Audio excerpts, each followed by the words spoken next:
drumstick flour. Kadhi script, the Kadhi Base. We start with fresh drumstick flowers, a seasonal delicacy with a unique flavor. Wash the flour properly with salt water. Into a blender, add thick yogurt and a couple of spoonfuls of besan. Gram flour. Pour in some water and a pinch of turmeric. Then blend until perfectly smooth.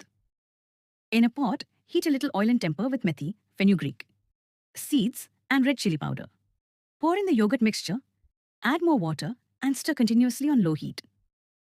The flower fritters. While the kadi simmers, let's prep the flowers. In a bowl, mix besan, salt and turmeric.